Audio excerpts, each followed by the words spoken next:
The stars above Earth shimmered as they always had. But tonight, something was different.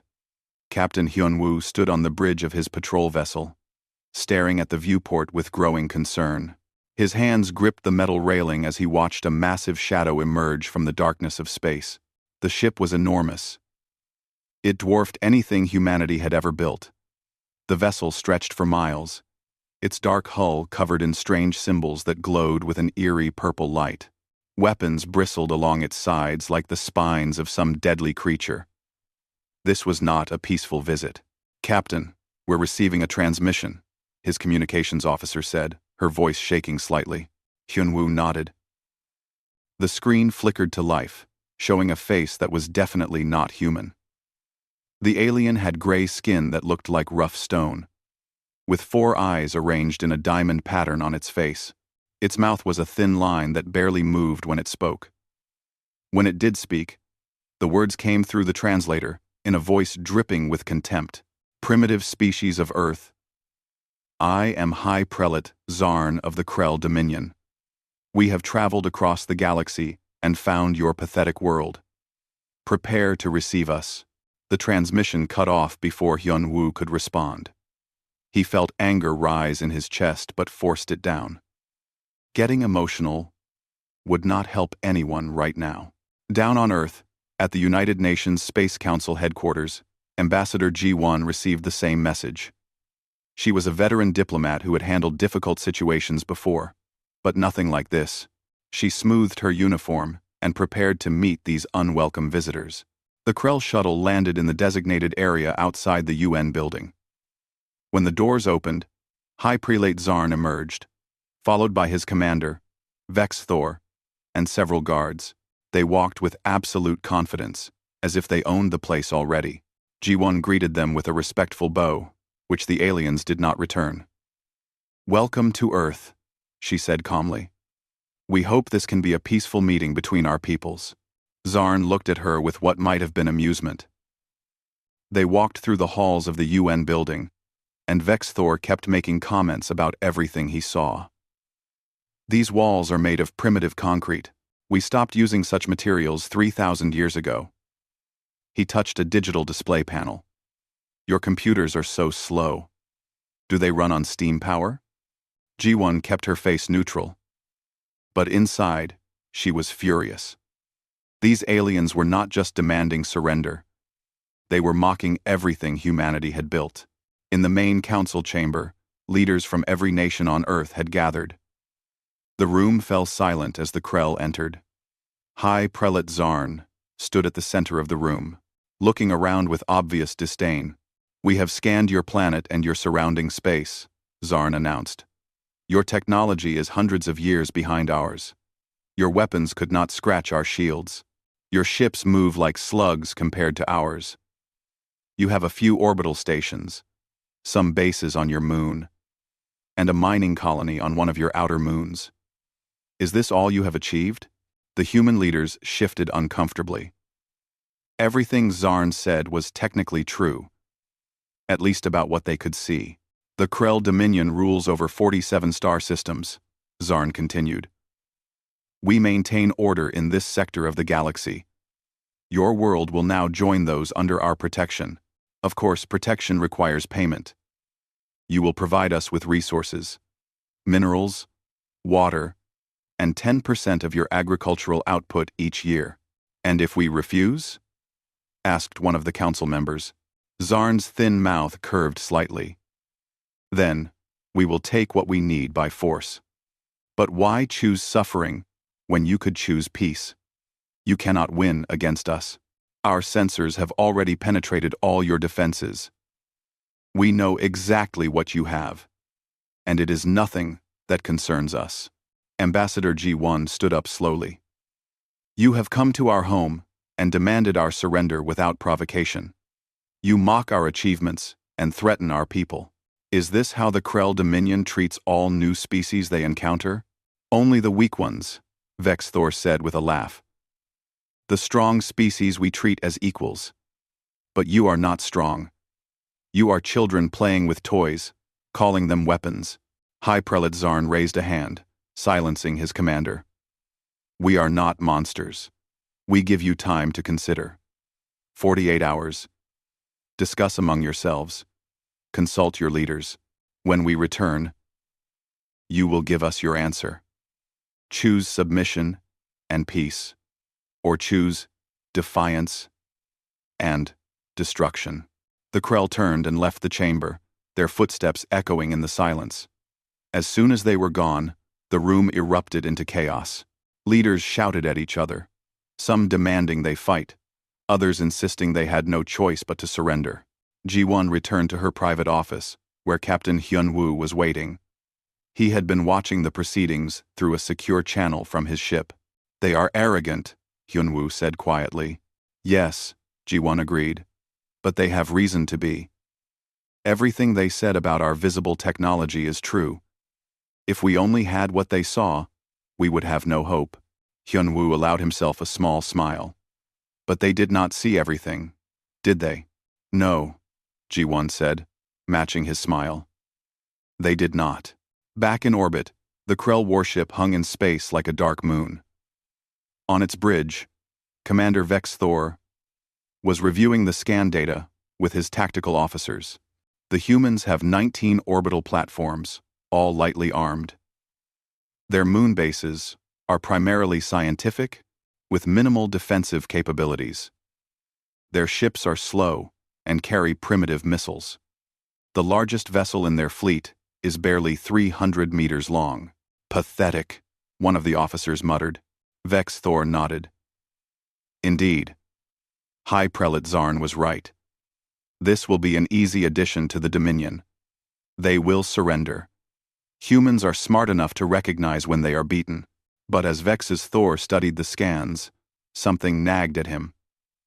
There were small areas, scattered throughout the solar system, where their sensors could not penetrate. The gaps were tiny. Probably just natural interference from magnetic fields or radiation pockets. Nothing to worry about. He dismissed the concern and moved on to other matters. Down on Earth, in a facility buried deep under the Rocky Mountains, Admiral Taeyang watched the Krell warship on his monitors. Around him, technicians worked quietly at their stations, monitoring systems that the Krell sensors could never detect. How long until we can mobilize? He asked his second-in-command. 4 hours, Admiral. All ships are ready and waiting for your signal. Taeyang nodded slowly. Good. Let the Krell enjoy their moment of superiority. Let them think we are helpless.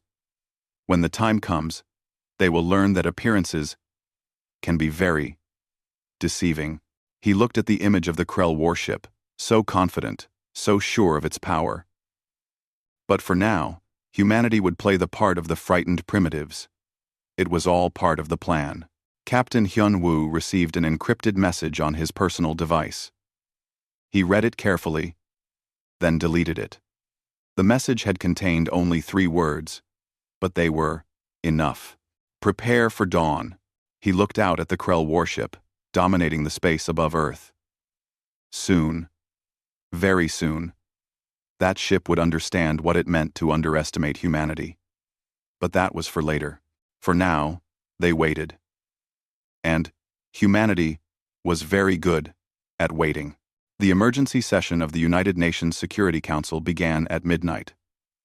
Representatives from every major nation filled the chamber, their faces tight with worry and fear.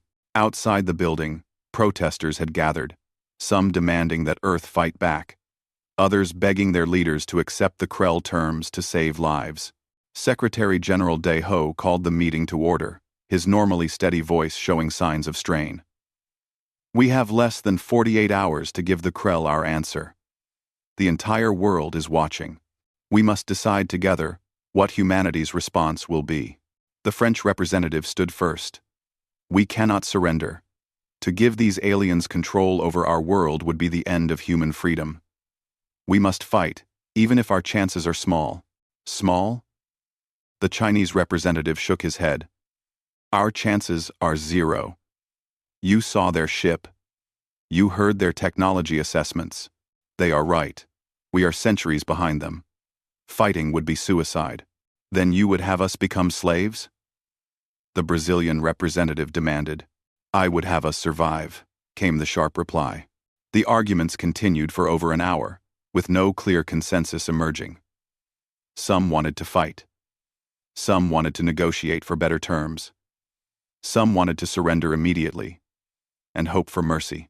Secretary General Deho let them talk, knowing they needed to express their fears.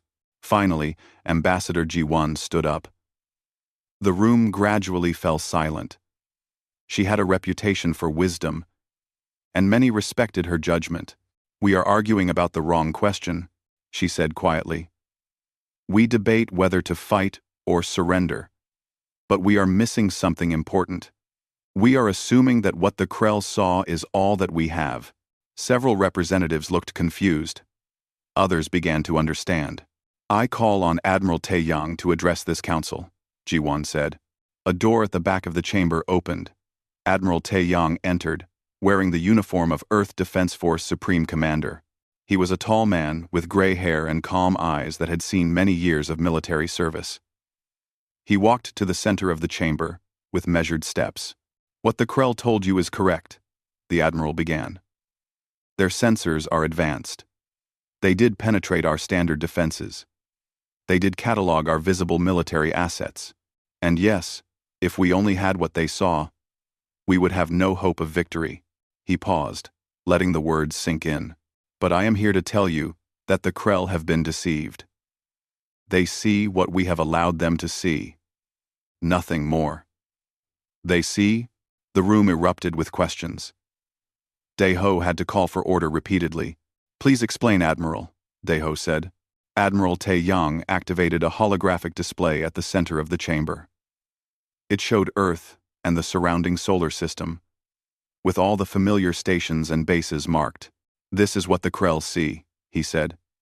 Now let me show you what they do not see. He pressed another control. Suddenly, hundreds of new markers appeared on the display, scattered throughout the solar system. Ships, stations, weapons, platforms, all hidden from view. The chamber fell completely silent. 50 years ago, the Admiral continued. Earth's military leadership faced a difficult question. What would we do if hostile aliens arrived? We knew we might be outmatched in technology, so we decided that if we could not match their advancement, we would use deception instead. He gestured to the hologram. We created the Ghost Protocol, a multi-decade project to build a hidden military force using stealth technology that operates outside normal space. We call it fold space. Our ships exist in a dimension that overlaps with normal space, but cannot be detected by conventional sensors. A scientist entered the chamber, a woman with sharp eyes and an eager expression. She was Dr. Unji, head of the Advanced Stealth Division. The technology is based on quantum field manipulation, Dr. Unji explained.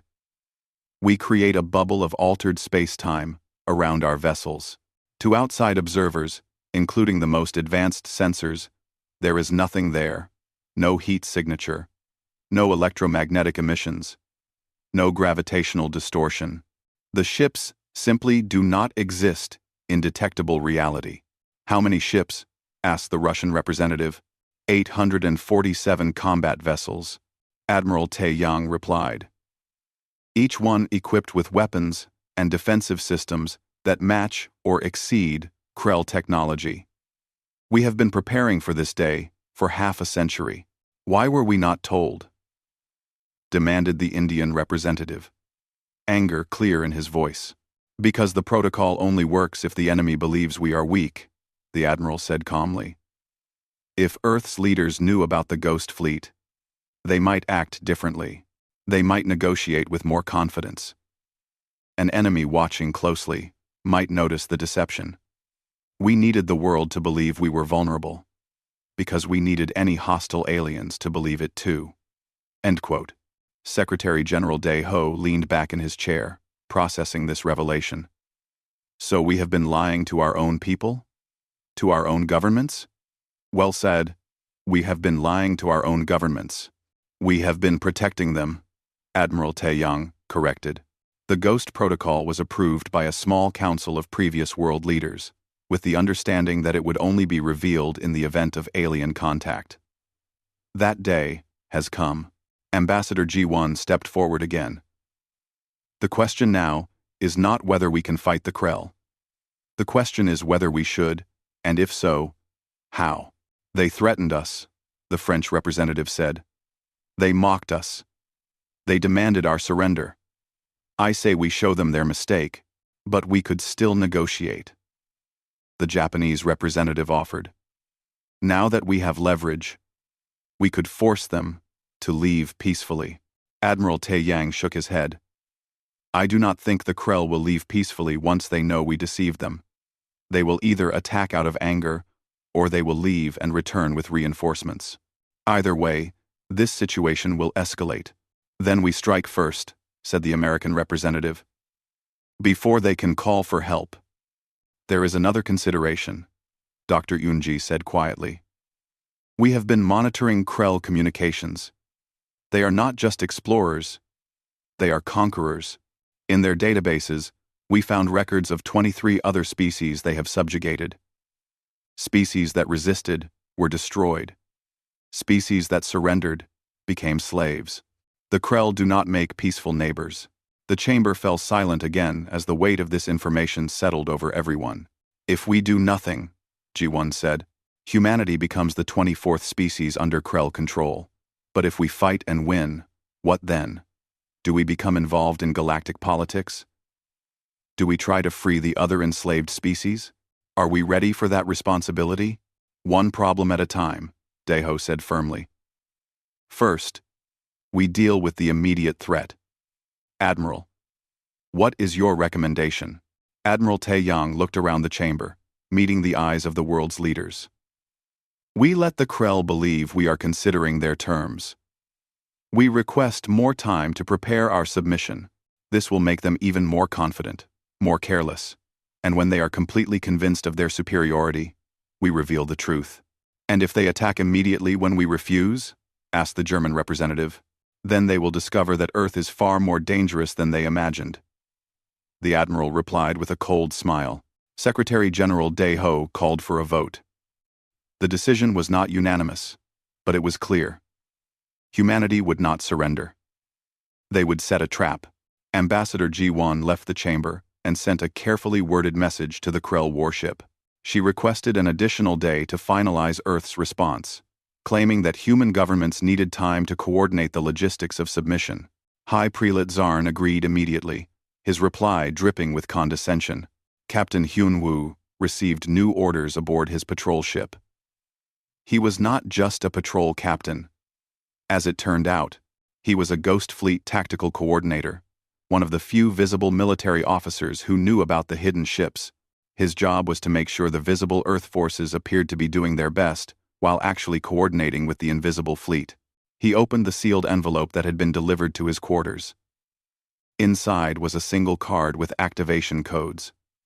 When the time came, these codes would bring the Ghost Fleet out of fold space and into battle. Deep in the secret command center under the mountains, Admiral Tae-Yang watched the Krell warship on his monitors. Around him, hundreds of officers prepared for the coming conflict. Each one had trained for years in secret, waiting for this day. All Ghost Fleet vessels report ready status, an officer reported. Good, the Admiral said. Now we wait. Let the Krell enjoy their last hours of confidence. On the Krell warship, High Prelate Zarn laughed when he received G1's message. Commander Vexthor agreed. Should we demonstrate our power? Perhaps destroy one of their outer stations to motivate them? No, Zarn said. Let them take their time. Let them hope they can find some way out of this. When they finally accept reality and surrender, the submission will be even sweeter. Neither of them knew that humanity had already made its decision. High Prelate Zarn paced the bridge of his warship, growing more irritated with each passing hour. The humans had asked for extra time, and he had granted it. But his patience was wearing thin. These primitives should have surrendered immediately. Instead, they stalled and delayed. Status report, he demanded. Commander Vexthor looked up from his console. The humans continue to send diplomatic messages. They claim they are still coordinating their response across their various governments. They ask for assurances about how they will be treated under Dominion rule. Treated? Zarn's voice rose. They should be grateful we are giving them any choice at all. Most species we encounter do not get such courtesy. Thence, we content and known. Perhaps they hope we will simply leave, suggested one of the tactical officers. Zarn stopped pacing and stared at the officer. Leave? After we have announced our intentions? If we leave now, we appear weak. The Dominion does not appear weak. Vex Thor cleared his throat. High Prelate, I have a suggestion. Perhaps a small demonstration would help the humans understand their position more clearly. Something that shows our power but does not destroy their entire world. Just enough to motivate them. Zarn considered this. What did you have in mind? There is a mining colony on one of their outer moons. Europa, they call it. The settlement has about 3,000 humans. No military value, just civilian miners and their families. If we destroy it, we show Earth that we are serious. The loss would hurt them, but not cripple them. They would understand that we can reach any target we choose. The High Prelate thought about this. It was cruel, yes, but sometimes cruelty served a purpose. These humans needed to understand that their delays had consequences. Do it, Zarn ordered. Send them a message first. Tell them that their time is up. Tell them this is what happens when they waste our patience. The message was transmitted to Earth. Ambassador G1 received it in her office and felt her blood run cold. The Krell were going to attack Europa. She immediately contacted Admiral Taeyang. They are moving faster than we expected, she said urgently. We are not in position yet. I know, the Admiral replied, his face grim. But if we reveal the Ghost Fleet now, the Krell might escape and warn others. We have to let this play out. There are 3,000 people on Europa, G1 said, her voice shaking. You are asking me to let them die. I am asking you to trust me, Taeyang said quietly. I will not abandon those people, but I need you to act horrified when the attack comes. React as if we are helpless. Can you do that? G1 closed her eyes. She hated this. Every part of her screamed to do something. Anything, but she understood strategy. If the Krell suspected the trap, everything would be lost. I can do it, she whispered. The Krell warship changed course, accelerating toward Jupiter and its many moons. Captain Hyun-woo watched from his patrol vessel, his hands gripping the controls so tightly his knuckles turned white. He had friends on Europa, people he had served with, and he had to watch as the Krell moved to attack them. His console beeped. An encrypted message appeared. It was from Admiral Taeyang. Stand ready.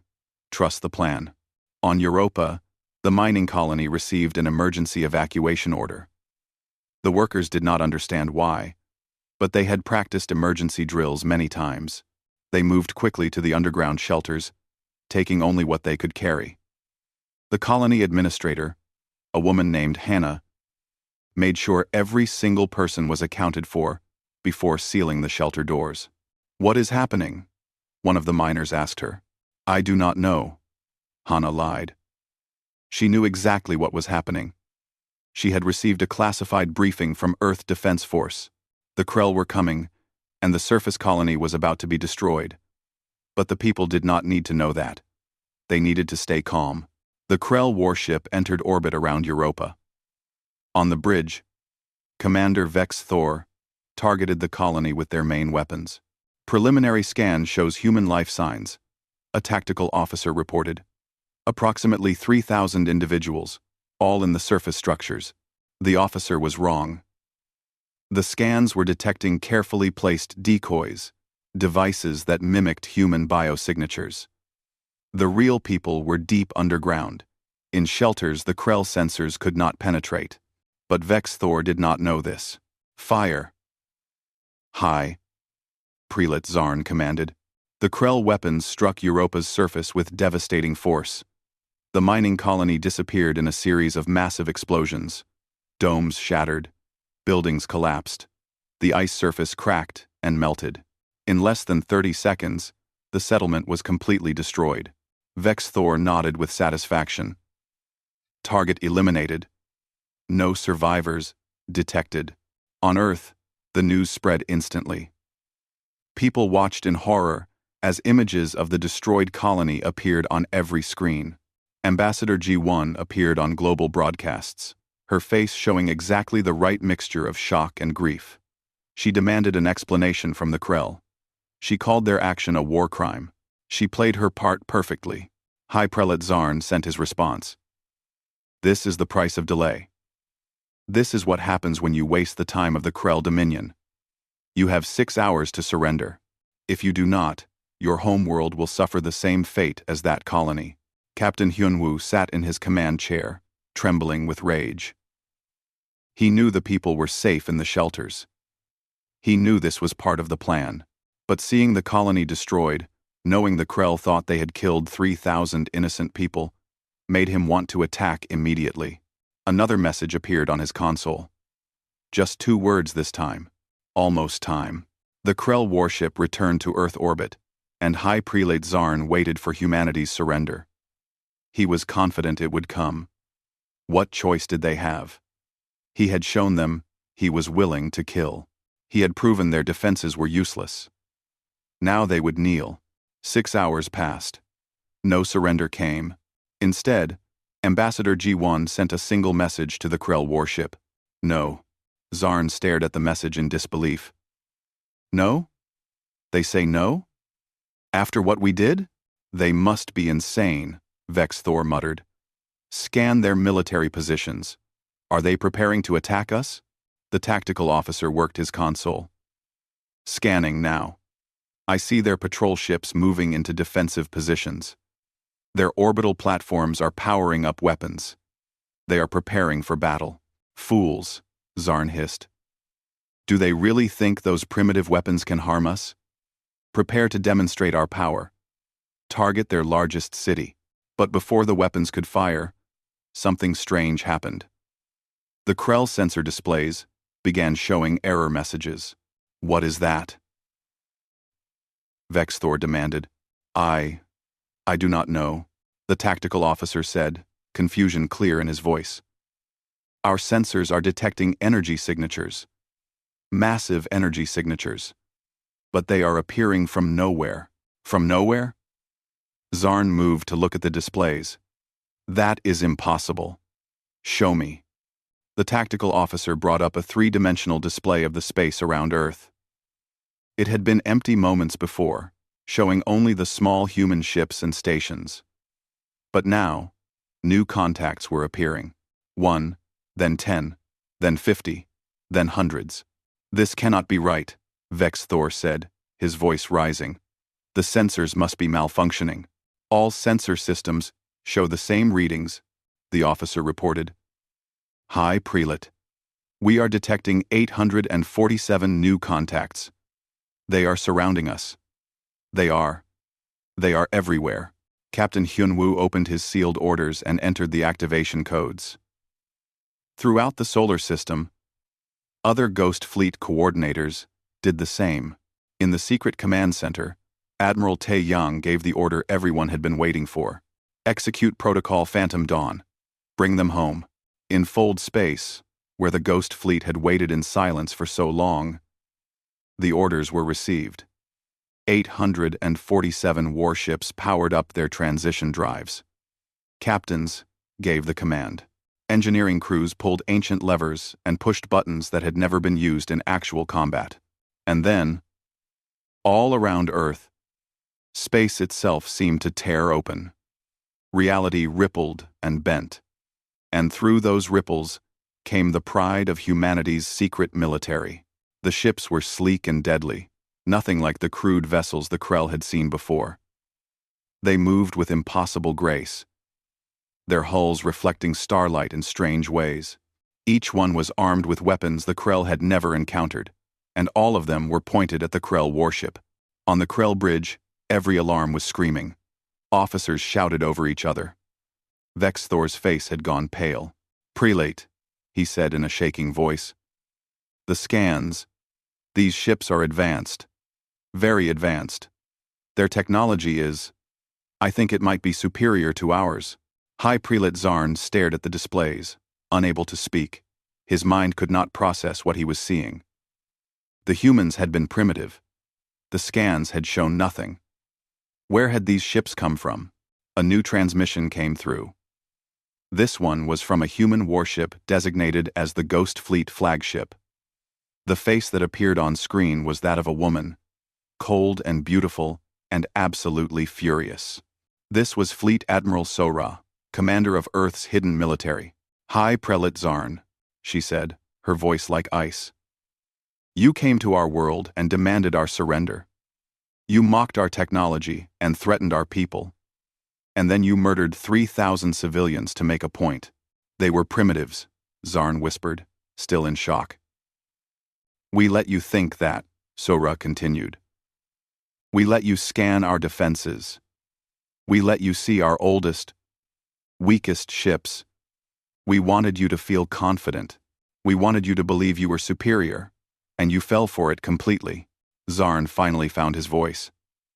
This is a trick. Some kind of illusion. Vex Thor, Sora said, addressing the Krell commander directly. Check your sensors. Are these ships real? Vex Thor worked his console with shaking hands. Yes. They are real. Solid matter. Energy signatures consistent with advanced fusion drives. Weapon systems locked onto our position. This is no illusion. Sora smiled, but there was no warmth in it. You wanted to see Earth's technology. High Prelate. Now you see it. What do you think? High Prelate Zarn stared at the view screen, watching as human warships materialized from nowhere, surrounding his vessel on all sides. Each ship was a masterpiece of engineering, far beyond what he had expected from this supposedly primitive species. His mind raced, trying to understand how this was possible. Communications, he snapped. Send an emergency distress call to the Dominion. Maximum priority. Tell them we need immediate reinforcements. Commander Vex Thor worked frantically at his console. His hands moved quickly across the controls, but then he stopped. His face showed confusion, then understanding, then fear. High Prelate, he said quietly. The communication channels are blocked. All of them. We cannot send any signal beyond this solar system. What? Zarn moved to check the systems himself. Vex Thor was right. Every frequency was jammed. Whoever these humans were, they had been prepared for this moment. They had thought of everything. On the Ghost Fleet flagship, Fleet Admiral Sora watched the Krell warship with cold satisfaction. Beside her stood Captain Hyun-woo, who had transferred to the flagship as soon as the fleet emerged. He was her tactical coordinator, the bridge between the visible Earth forces and the hidden fleet. They are trying to call for help, Hyun-woo reported. All attempts blocked as planned. Clues. Clues. Clues. Good, Sora said. I want them isolated. I want them to understand exactly how helpless they are. She opened a channel to the Krell warship again. High Prelate. I know you are trying to contact your people. Allow me to save you the trouble. We have been intercepting your communications since you entered our solar system. Every message you sent to the Dominion, we allowed through. Every scan you performed, we monitored. We knew exactly what you were seeing because we controlled what you could see. Zarn felt something he had not experienced in decades. Fear. Real. Genuine fear. This is impossible. Our technology is the most advanced in this sector. Was, Sora corrected. Your technology was the most advanced. 50 years ago, when Earth first detected signals from space, we made a decision. We knew other species existed. We knew some might be hostile. So we prepared. On Earth, in the secret command center, Admiral Taeyang watched multiple screens showing different angles of the confrontation. Around him, officers monitored every detail, ready to respond to any Krell action. Dr. Yunji stood beside him, her eyes bright with excitement at seeing her life's work finally revealed. All Ghost Fleet vessels reporting ready status. An officer announced. Weapons systems charged. Shields at maximum. We are ready for any response. Maintain position. Taeyang ordered. Do not fire unless fired upon. We are not murderers like them. Back on the Krell warship, Vexthor was analyzing the human vessels, trying to find weaknesses. What he found instead made his situation seem even worse. High Prelate, he said, his voice barely steady. These ships, their shield technology is using quantum phase shifting. I have only seen theoretical papers about such systems. If their shields are active, our weapons will have difficulty achieving target lock. Then use multiple firing solutions, Zarn ordered. Saturate the area with firepower. Something will hit. Sir, we are outnumbered 800 to 1. Even if our weapons are effective, we cannot fight this many ships. Zarn's 4 eyes narrowed. Then we negotiate. Open a channel to their commander. Sora's face appeared on his screen again. Yes, High Prelate, we may have misunderstood the situation, Zarn said carefully, trying to regain some dignity. Perhaps we can discuss this as equals. The Dominion is always willing to establish diplomatic relations with advanced species. Now we are equals. Sora's voice was hard.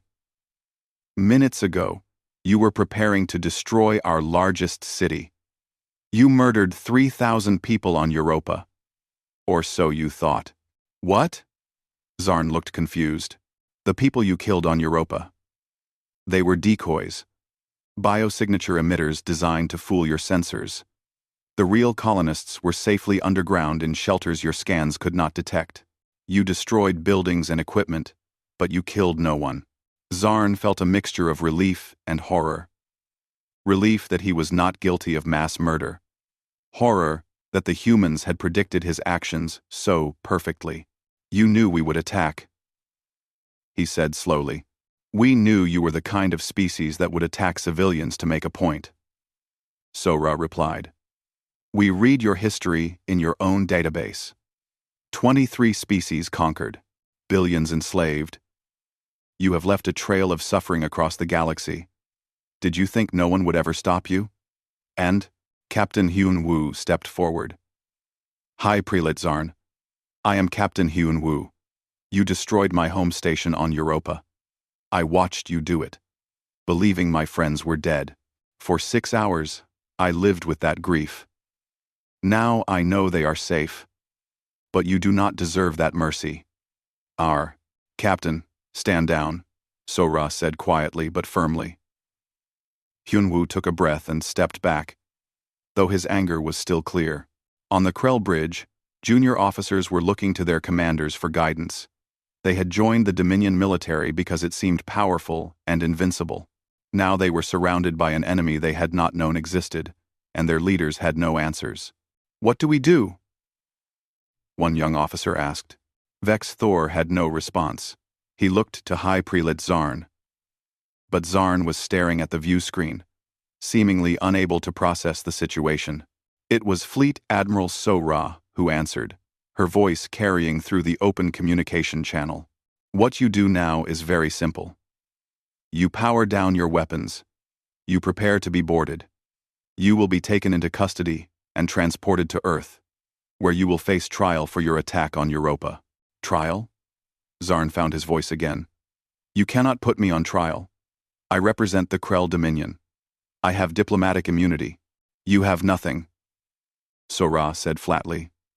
The moment you attacked our colony, you became a war criminal. Your ship is surrounded. Your communications are blocked. You have no reinforcements coming. Your choices are surrender or destruction. Choose now. End quote. You have no reinforcements coming. Zarn looked around his bridge. His officers would follow his orders. But what orders could he give? Fight? They would be destroyed in minutes. Try to escape? The human ships surrounded them completely, and their technology was clearly superior. He had one option left: Prepare for emergency jump, he ordered quietly. Maximum power to the fold space drive. We will escape to hyperspace and then navigate back to Dominion territory. Sir, the navigator protested.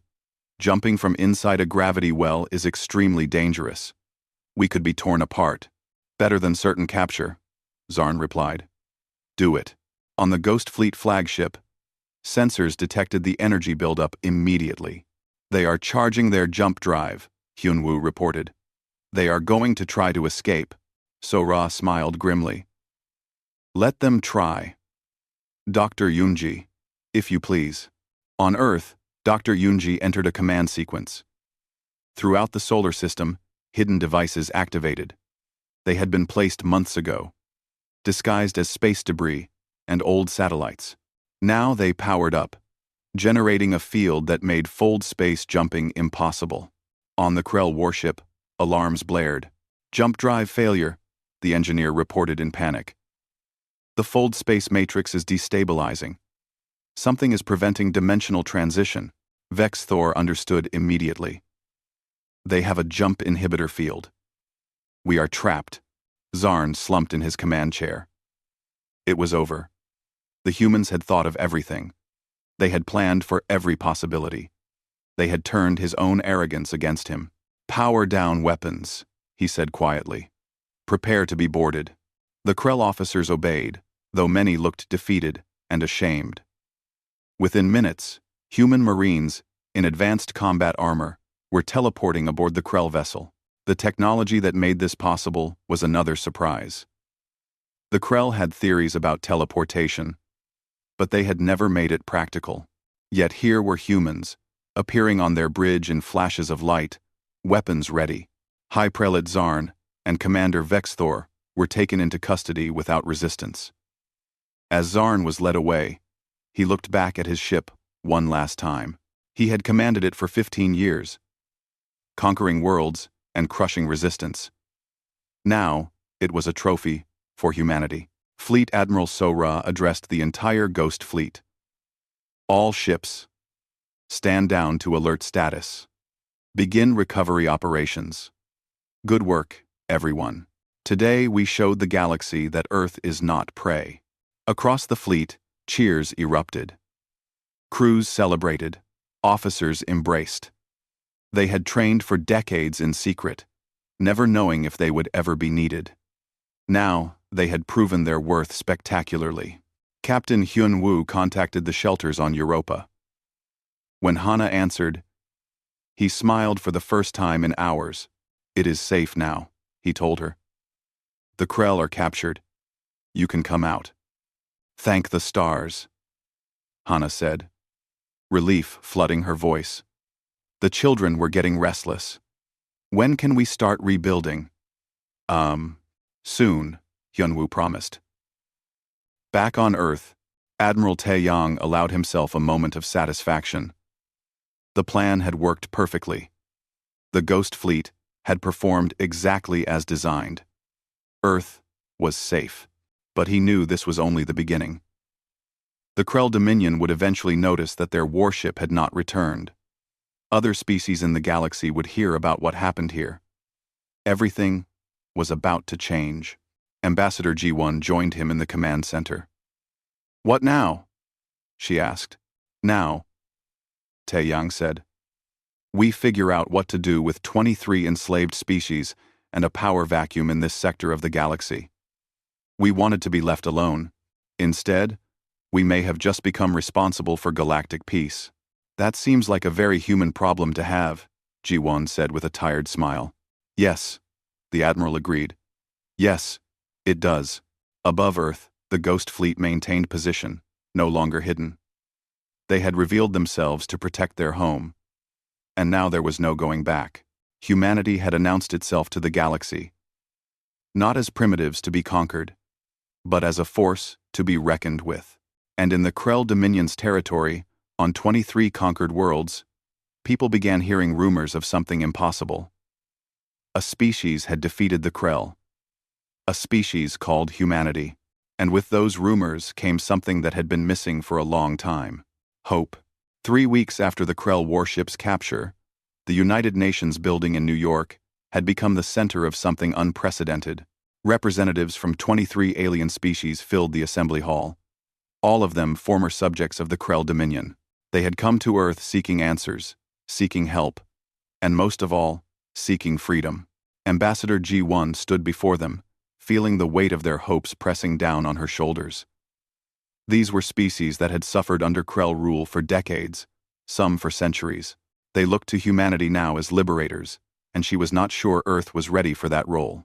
"Thank you all for coming," she began. "I know many of you traveled great distances to be here. I know you have questions about what happened to the Krell warship, about High Prelate Zarn's capture, and about what happens next." A representative from the Tova species stood up. His people had been enslaved by the Krell for 90 years.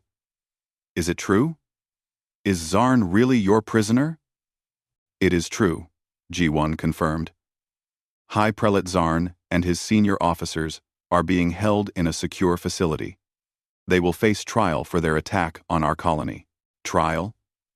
Another alien stood, this one from a species called the Mirren. "Why trial? Why not simply execute them for their crimes?" "Because we are not the Krell," G1 replied firmly. "We do not kill without due process. Even war criminals deserve a fair trial. That is the principle Earth stands on." The Mirren representative sat down, looking thoughtful. Around the hall, the aliens whispered among themselves, processing this concept. Many of them came from cultures where might made right. The idea that even defeated enemies had rights was foreign to them. In a secure facility beneath Geneva, High Prelate Zarn sat in a cell designed to hold him. The walls were made of materials that blocked all forms of communication and energy manipulation. Guards watched him constantly.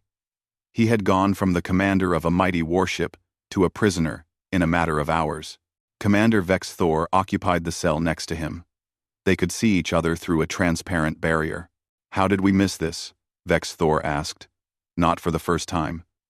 How did an entire fleet escape our detection?" "They are more clever than we gave them credit for," Zarn admitted. "We judged them by their appearance, by what we could see. We never considered they might be hiding their true strength." "The other prelates will avenge us," Vex Thor said, but his voice lacked conviction. Zarn shook his head slowly. "I am not sure they will. When the humans captured our ship, they accessed our databases. They know everything about the Dominion now.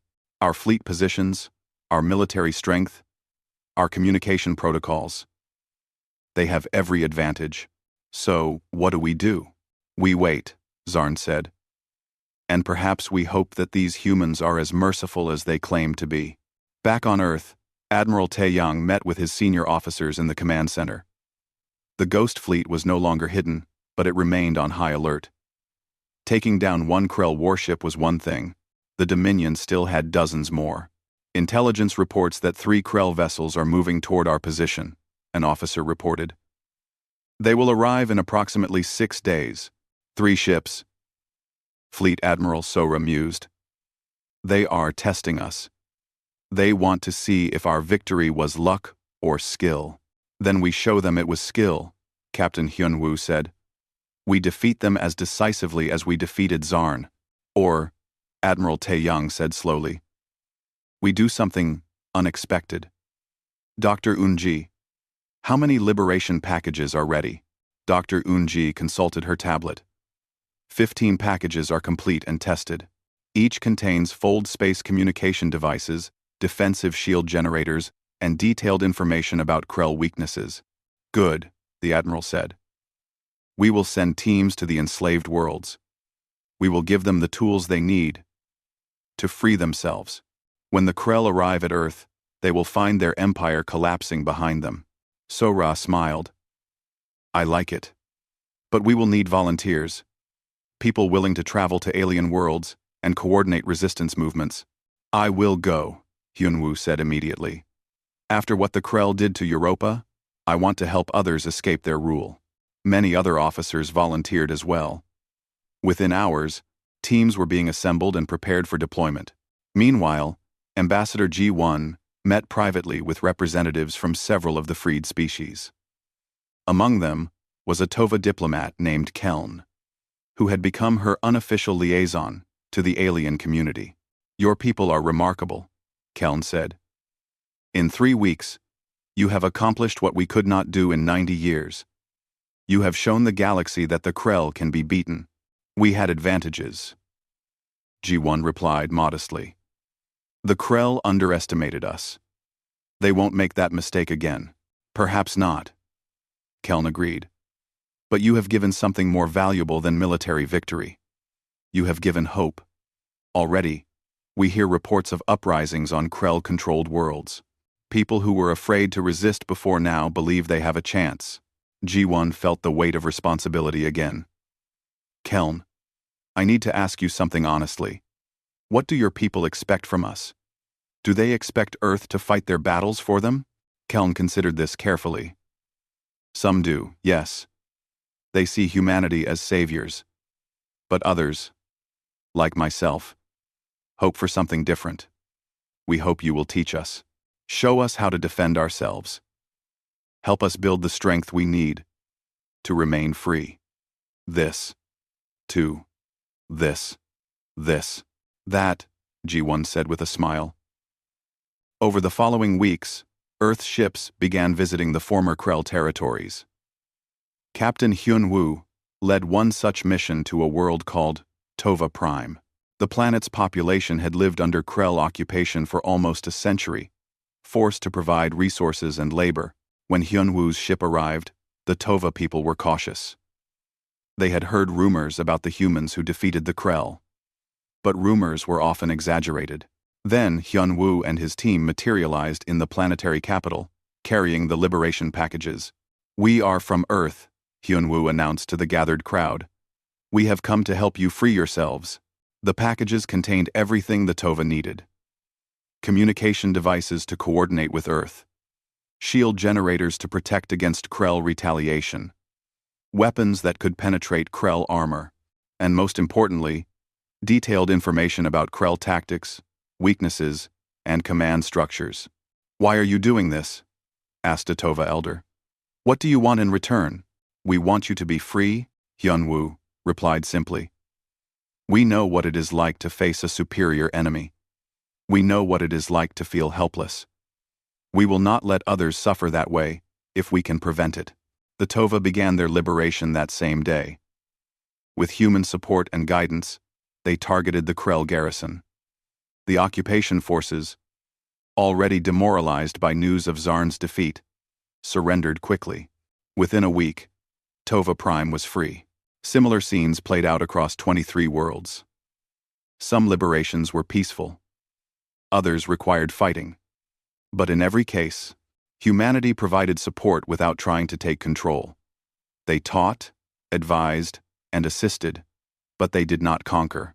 When the 3 Krell warships arrived at Earth, they found a very different situation than expected. Half of their empire was in open rebellion. Supply lines were cut. Communications were disrupted. And waiting at Earth was the entire Ghost Fleet, now fully revealed and ready for battle. The Krell commander, a prelate named Thax, sent a message to Earth. "We demand the return of High Prelate Zarn and the release of his crew." Fleet Admiral So-Ra responded personally. "High Prelate Zarn is a war criminal awaiting trial. He will not be released. If you wish to discuss peace terms, we are willing to negotiate. If you wish to fight, we are ready for that too." Prelate Thax looked at his tactical displays. 3 ships against 800. The humans had also deployed some kind of defensive satellites around Earth, weapons platforms that his sensors could barely detect. And behind them, on the liberated worlds, former Krell subjects were now armed and organized. "This is not a battle we can win," his tactical officer advised quietly. Thax knew it was true. "Open a channel." "I wish to negotiate." The negotiations took place on neutral ground, aboard a space station that humanity had built in orbit around Mars. Ambassador G1 led the human delegation. Prelate Thax represented what remained of the Krell dominion. "Your empire is collapsing," G1 said bluntly. 23 worlds have freed themselves. More will follow. You can fight and lose everything. Or you can negotiate and salvage something. What are your terms? Thax asked. Complete withdrawal from all occupied territories. Reparations to be paid to the species you enslaved. And a binding agreement that the Krell Dominion will not engage in further conquest.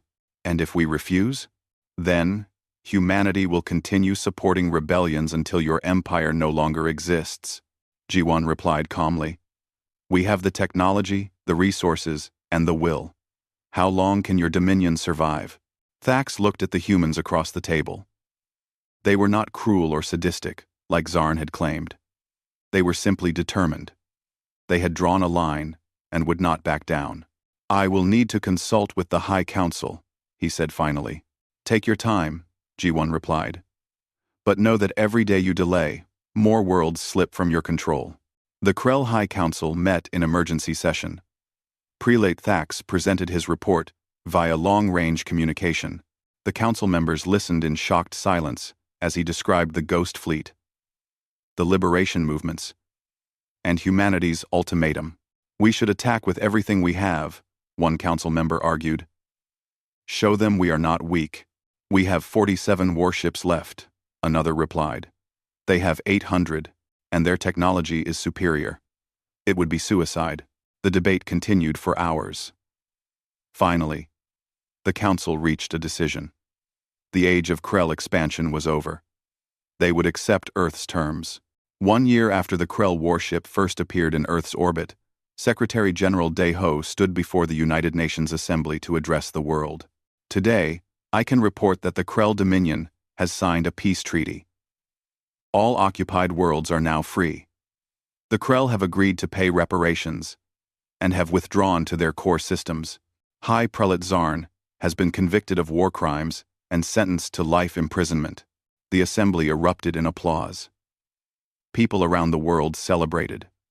Earth had not only defended itself, but had freed dozens of other species in the process. But not everyone was celebrating. In the secret command center, Admiral Taeyang met with his senior staff to discuss the future. We are now a major galactic power, he said. Other species are looking to us for leadership. We have responsibilities we never asked for. We could step back, suggested one officer. We could defend Earth and let the rest of the galaxy sort itself out. We could, Sora agreed. But would that be right? We have the power to help. We have the technology to protect those who cannot protect themselves. Do we not have an obligation to use it? Quote, we are not the galaxy's police force, Taeyang said. But perhaps we can be its teachers. We can share our technology, help other species defend themselves, and build a coalition of free worlds. This became Earth's policy. The Ghost Fleet remained, serving as both defense and deterrent. But humanity also established the Free Worlds Coalition, a voluntary alliance of species committed to mutual defense and peaceful cooperation.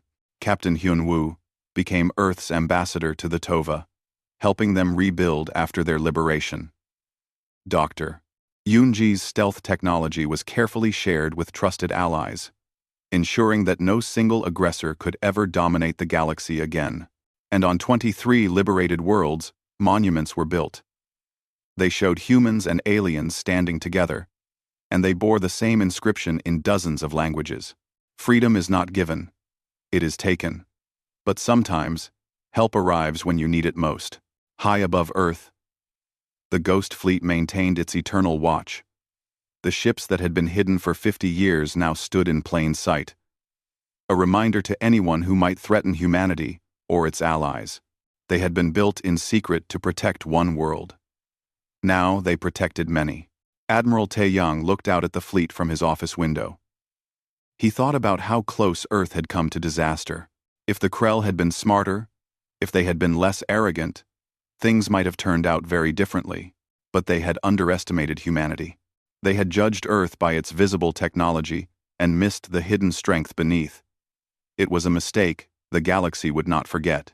Admiral, an aide interrupted his thoughts. We are receiving first contact signals from a new species. They are asking about the stories they have heard. About Earth and the Ghost Fleet. Taeyang smiled. Send them a warm greeting. Invite them to visit. Let them see that we are not conquerors, just defenders. And if they prove hostile, the Admiral's smile faded. Then they will learn the same lesson the Krell learned. Earth appears peaceful because we choose peace. But we are never helpless. Never again. The aide saluted and left. Taeyang returned to the window, watching the ships that guarded humanity's future. The galaxy was vast and full of unknowns. But Earth was ready now. They had announced themselves not through conquest, but through the defense of freedom, and the universe would remember.